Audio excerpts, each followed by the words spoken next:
This is My Seminary Life, episode 11, where we'll be spending some time looking at some of the poetry C.S. Lewis has written.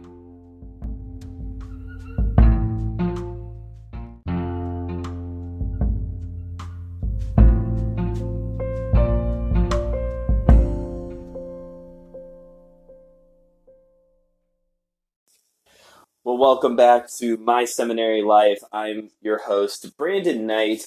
I'm excited here today to bring you another episode, but full disclosure, things are going to be a little bit different in today's episode. I was originally planning on reading the section in The Essential C.S. Lewis, edited by Lyle W. Dorsett, on miracles, but the week was a little much. A lot of good things came of this week. I had a doctor's appointment. I spent a lot of time with a friend who's moving out of town next week. Went to dinner with a friend last night. Also, this is the week before Memorial Day, which the week before Memorial Day is one of the busiest weeks for us at work, especially the Friday before. So with all of the busyness, all of the exhaustion from work, that combination always equals Brandon having a bit of mental health issues as well. So all of that, plus the fact that this section on miracles is a longer section, I just did not finish it. I got to yesterday afternoon. The script was barely finished, though I still had several pages left on miracles, so I just knew I knew we weren't going to get through it without me stressing and wrecking myself even more, and that's just not a healthy practice. We talked about that a lot in last season on spiritual formation. It wasn't going to be beneficial to me to do all that in order to finish the episode. So we've called an audible here.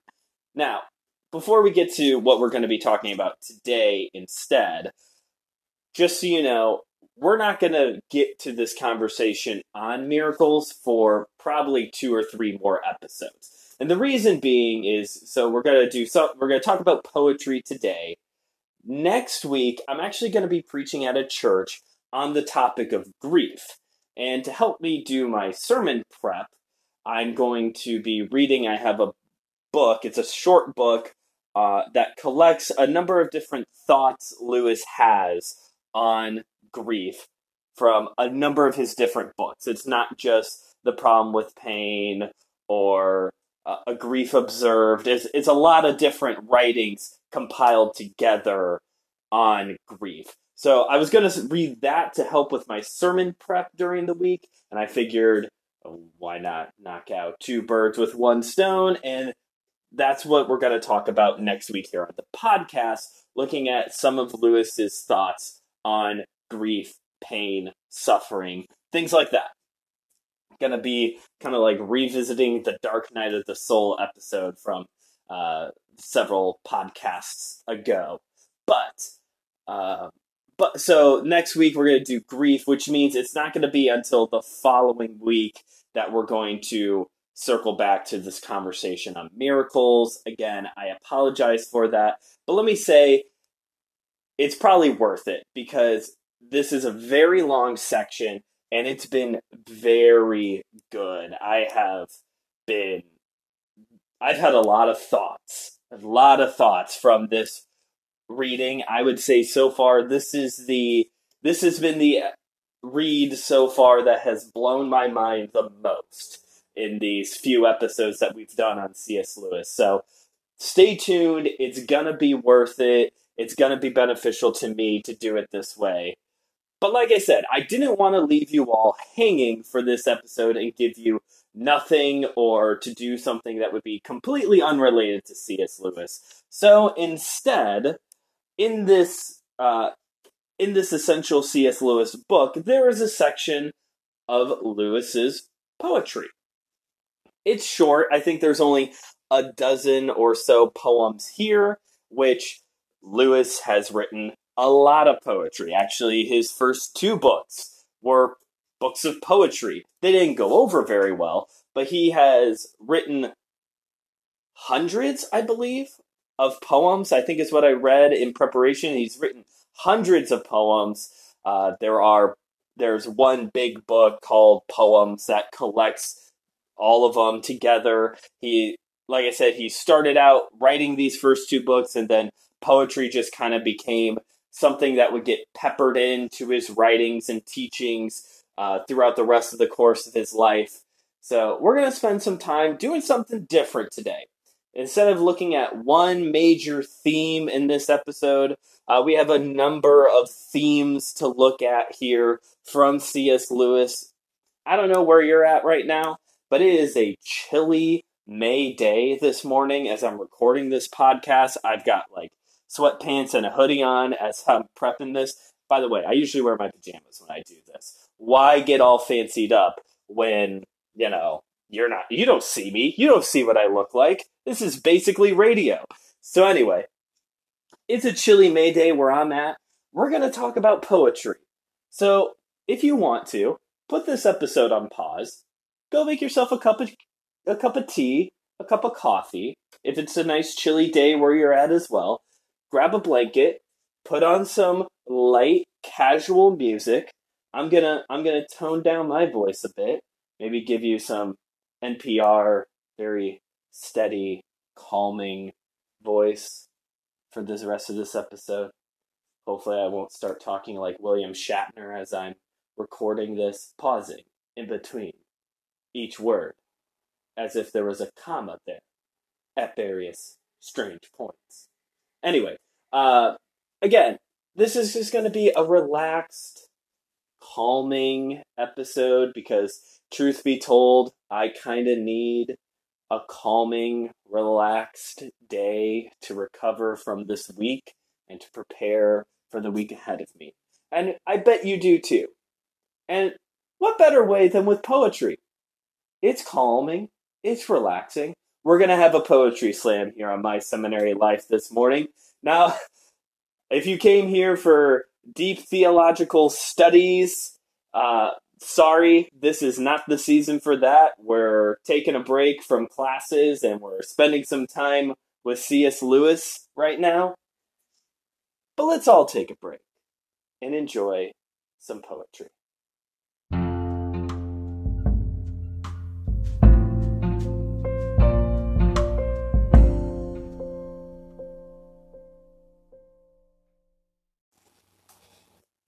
While no one, O God, through the years will say the simplest common word in just your way.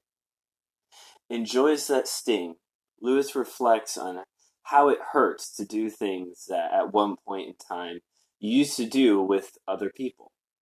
This is a sentiment that many of us had this time last year, as we desperately just wanted to go out and get a cup of coffee with friends, face to face. Lewis was not shy in writing about death and pain, as we will see more here in a moment, but also here in Skezans, we hear him echo the passing of an old friend.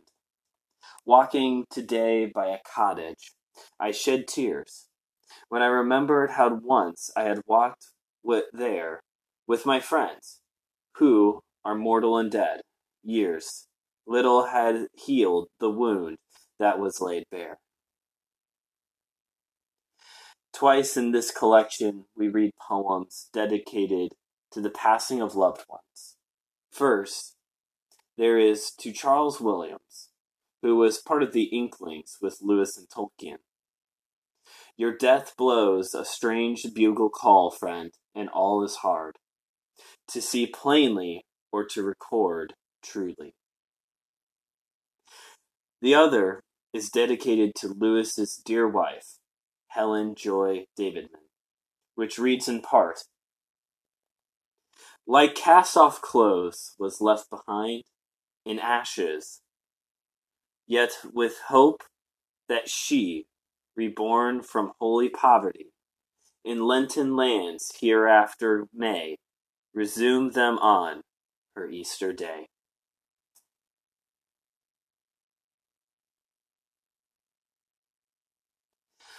Lewis, looking to be culturally relevant, wrote the poem on the atomic bomb as a commentary on doomsday hysteria.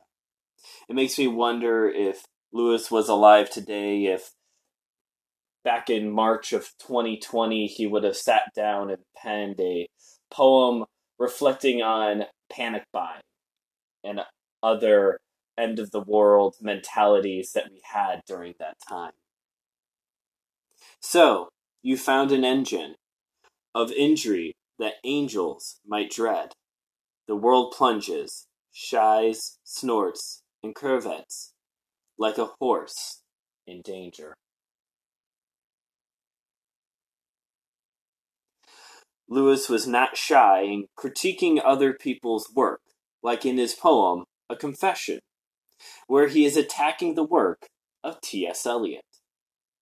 I am so coarse, the things the poets see are obstinately invisible to me. Of course, Lewis wasn't too prideful that he didn't take shots at himself either, as in his poem, Posturing. Because of endless pride, reborn with endless error, each hour I look aside upon my secret mirror, trying all posture there to make my image fair.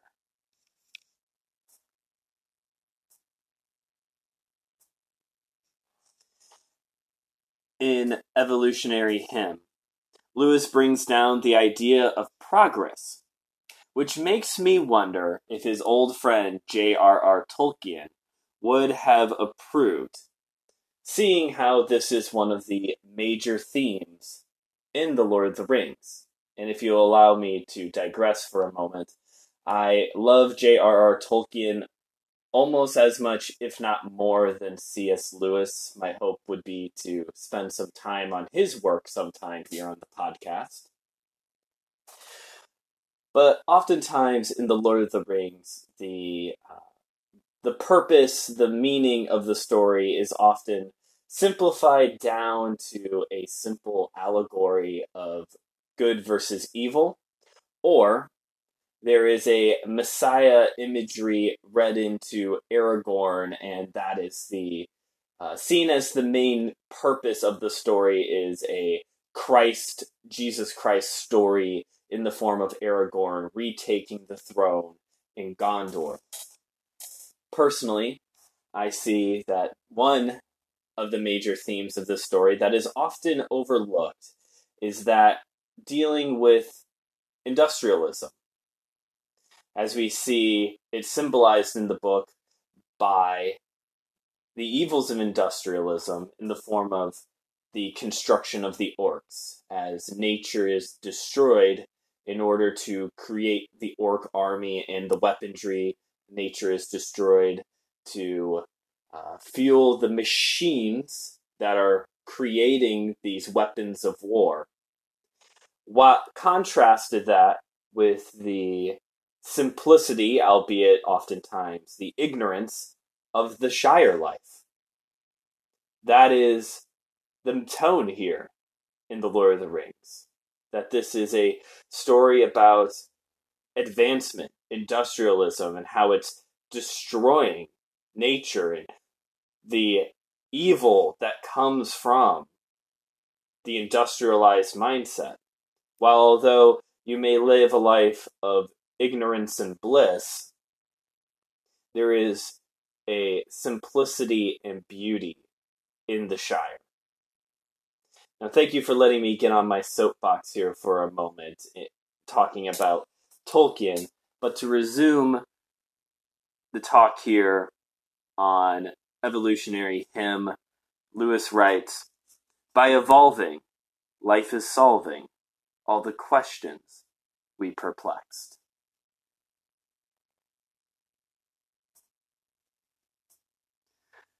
Lewis also wrote on theological topics as well.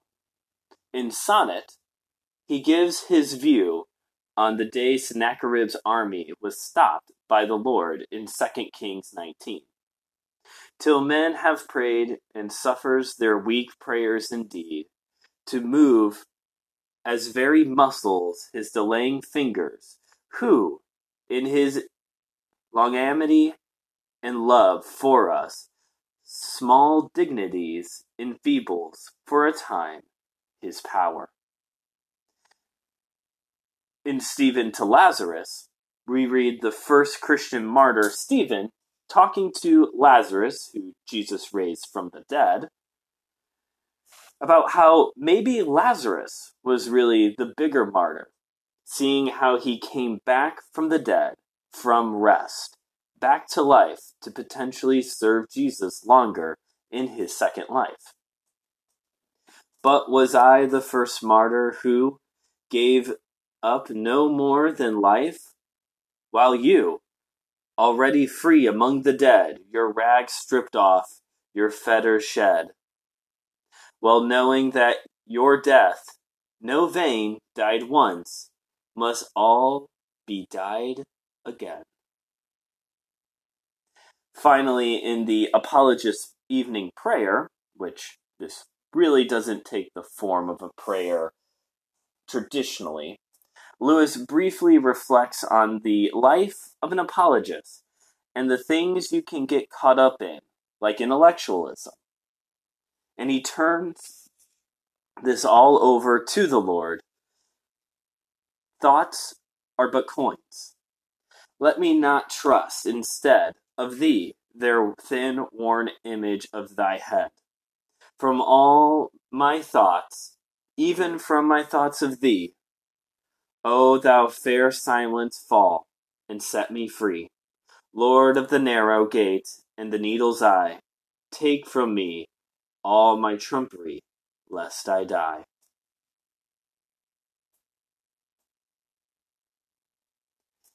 In all of these, my favorite was As the Ruin Falls. In this poem, Lewis opens with, all this is flashy rhetoric about loving you. I never had a selfless thought since I was born. Lewis compares himself to being a mercenary, always being self-seeking no matter who he is dealing with. God, friends, loved ones were there to serve him. He may talk of love, but pleasure is all he seeks, and does not think outside of himself. Now, as everything is falling apart, he has realized his lack of true love in his life, and that his heart was being made into a bridge to escape exile, but the bridge was falling apart. Now, in the pain, he blesses the Lord. I cannot say with certainty that the Lord will always let things fall apart when he wants to communicate with us or reshape our hearts to love as he loves. But if we live in sin, much like Lewis did here, we may see the ruins fall of our own personal idolatry and God reshaping our hearts in truth and love.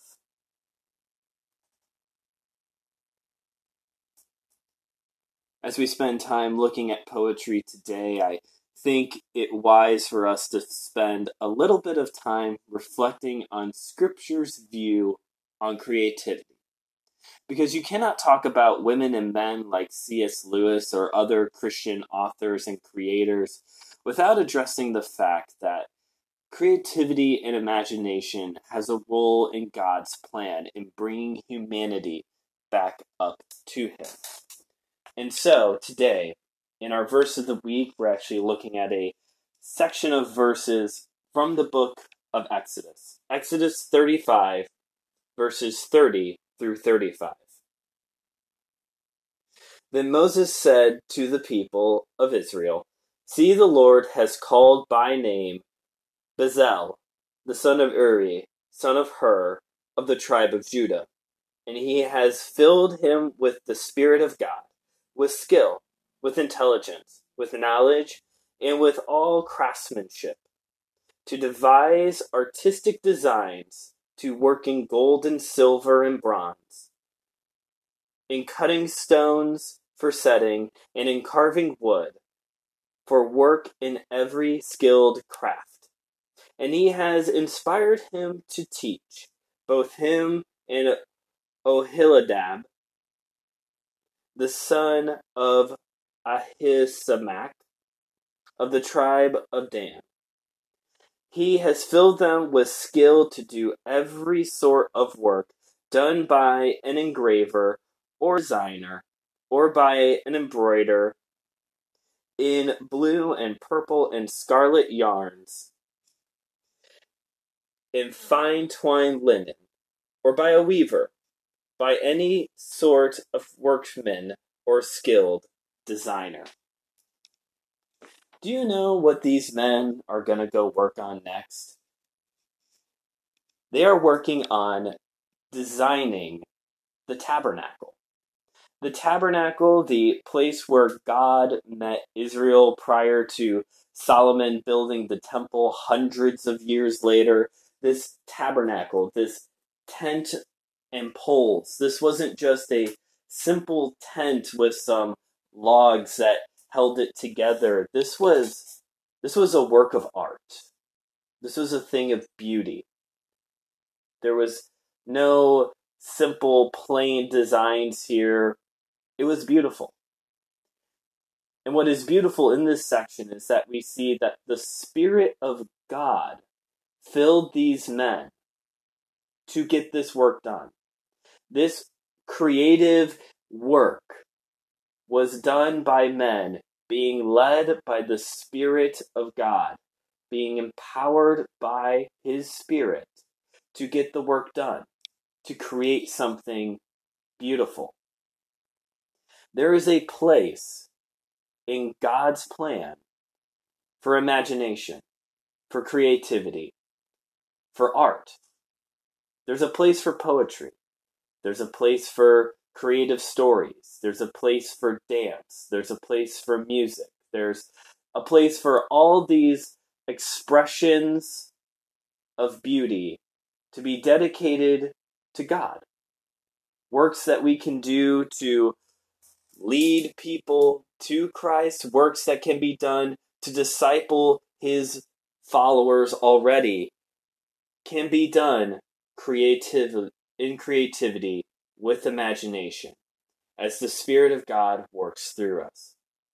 And it's my encouragement to you today as we wrap up our time here, wrap up our time looking at C.S. Lewis's poetry, that maybe you could take some time this coming week to be creative. What is it that you enjoy in your creative process? Working with wood, designing things online, writing. I personally, this may be a more liberal perspective, so forgive me if this offends you, but I personally have always seen writing and preaching a sermon as an art form, as an art, an act of worship to God. And so I look forward to this coming week where I can spend some time creating art in a form of a sermon and presenting it here in 2 Sundays to a church. But what can you do this week to be a part of God's plan and bringing humanity back up to Him in the form of art and creativity? I wish I would have had more time this week to sit down and write for you my own poem to add to this conversation. Back when I was in college and dealing with a lot of my mental health problems at the time, for whatever reason, that was a season of my life where I was able to write a lot of poetry. I have a hard time now sitting down and putting pen to paper when it comes to poetry, but I will see maybe if through this time of writing the sermon, if anything comes to mind that I can maybe share in the future in the form of a poem. Thank you all for listening to this episode. If you enjoyed it, please do all the things where you go and subscribe and favorite and do star reviews and written reviews. Basically, what I'm saying is I need you to go trick whatever platform you're listening to our show on whatever it is, try and trick the algorithm into thinking that this show is actually really, really good. That's what I need you to do for me, okay?